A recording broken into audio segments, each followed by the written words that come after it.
सोचिए जरा, अगर कोई अनदेखी शक्ति आपकी हिफाजत कर रही हो, लेकिन आपको ऐसा लगे कि वो आपको डरा रही है। आज हम पटना के एक ऐसी सच्ची कहानी की गहराइयों में उतरेंगे, जो डर और यकीन के बीच की उस पतली सी लकीर को दिखाती है। संभल कर रहना आज, तुम दोनों की मौत हो जाएगी। ये सिर्फ एक चेतावनी नहीं थी, ये एक भविष्यवाणी थी।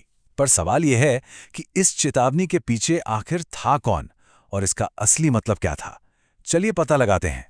कहानी की शुरुआत होती है नैना और निधि से। दो पक्की सहेलियां जो गांव की शांत दुनिया छोड़कर अपने सपनों को पूरा करने पटना शहर आई थीं। उन्हें क्या पता था कि ये शहर उनके लिए एक ऐसा तजुर्बा लेकर बैठा है जो उनकी जिंदगी को हमेशा हमेशा के लिए बदल कर रख देगा। जानते हैं, कभी कभी जिंदगी का रुख, एक छोटा सा फैसला, एक मामूली सी बात बदल देती है। बस एक चाय वाले की हल्की फुल्की सलाह ने नैना और निधि को हॉस्टल की रौनक से निकालकर एक सुनसान से किराए के कमरे में पहुंचा दिया, और यहीं से उनकी एक अनदेखी दुनिया से मुलाकात होने वाली थी। तो पूरे 1 साल तक सब कुछ बिल्कुल नॉर्मल था। पढ़ाई, शाम को बाग में टहलना, एक तय रूटीन। उनकी जिंदगी एकदम सामान्य लग रही थी। लेकिन इस खामोशी के पीछे एक ऐसा तूफान पल रहा था जो जल्द ही उनकी दुनिया को हिलाकर रख देने वाला था।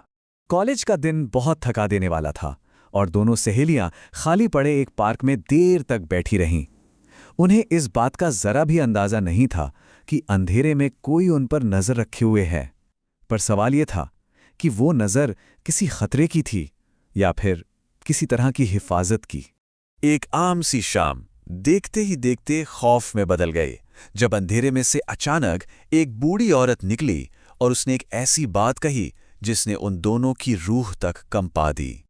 उस बूढ़ी औरत के कहे शब्द नैना के दिमाग में किसी जहर की तरह घुल गए थे। वो सो नहीं पा रही थी, और उसी रात हकीकत और वहम के बीच की वो पतली सी लकीर हमेशा के लिए मिटने वाली थी। आधी रात का वक्त, जब अपनी माँ का चेहरा दिखे तो यकीनन एक सुकून मिलता है। लेकिन ये सुकून उस वक्त खौफ में बदल गया जब नैना को एहसास हुआ कि जो उसे अंधेरी सुनसान गलियों में ले जा रहा है वो उसकी माँ हो ही नहीं सकती। और फिर बस एक नज़र, एक छोटी सी नज़र ने नैना को एक ऐसे सच का सामना कराया जो उसकी सोच से भी कहीं ज्यादा भयानक था। उसकी माँ के पैर उल्टे थे। बस इस एक एहसास ने नैना के दिल में उस डर को जन्म दिया जिसका कोई नाम नहीं होता। जिस चेहरे में उसे दुनिया का सबसे ज्यादा सुकून मिलता था, वही अब उसकी सबसे बड़ी दहशत बन चुका था। वो किसी तरह भागकर वापस कमरे में तो पहुंच गई, पर डर ने उसका पीछा नहीं छोड़ा। बल्कि एक फोन कॉल ने इस पूरे रहस्य को और भी ज्यादा उलझा दिया और खौफ को और भी गहरा कर दिया। फोन मां के नंबर से था, पर फोन पर आवाज पिता की थी, और खबर ऐसी कि पैरों तले जमीन खिसक जाए। ये एक ऐसा जाल था जिसमें वो दोनों बुरी तरह फंसती जा रही थी। एक ऐसा जाल जो उन्हें रात के अंधेरे में घर से बाहर निकलने पर मजबूर कर रहा था। कहते हैं ना, आसमान से गिरे खजूर में अटके। ठीक वही हुआ। एक खतरे से बचने की कोशिश में वो दूसरे में जा फंसी। एक नशे में धुत ड्राइवर और एक सुनसान शॉर्टकट। उनकी जिंदगी अब एक नए खतरे के सामने थी। और ठीक उसी वक्त, जब मदद की कोई उम्मीद नहीं थी, गाड़ी बंद पड़ गई बीच सड़क पर, जहां कोई नेटवर्क तक नहीं था। और तभी उन्हें महसूस हुआ कि उस सुनसान सड़क पर वो अकेली नहीं है। वो वही रहस्यमयी बूढ़ी औरत, लाठी वाली, सड़क के उस पार खामोशी से उनके साथ साथ चल रही थी। पर इस बार वो एक और खतरा थी या फिर एक खामोश पहरेदार, ये बात अभी भी एक राज थी। और तभी पेड़ों के झुरमुट से जो निकला वो इंसान नहीं था। सिर पर सींग, चमकती लाल आंखें और जानवरों जैसी चाल। ये साफ था कि बुराई ने खुद अपना रूप ले लिया था और वो सीधा उन्हीं की तरफ बढ़ रहा था। तो आप सोचिए, एक तरफ वो शैतानी जीव और दूसरी तरफ वो अजीब सी भविष्यवाणी।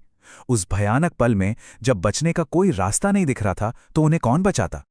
और ठीक उसी पल, जब मौत बिल्कुल सामने खड़ी थी, खामोशी को चीरती हुई एक आवाज गूंजी।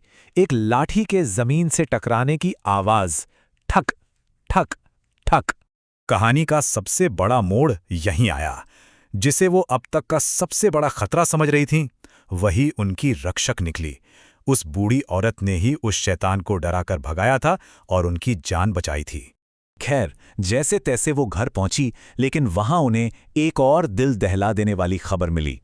नैना की मां अब इस दुनिया में नहीं रहीं, और इस खबर ने उस रात की भयानक घटनाओं को एक नया और भी गहरा मतलब दे दिया। और तब सारे राज खुले।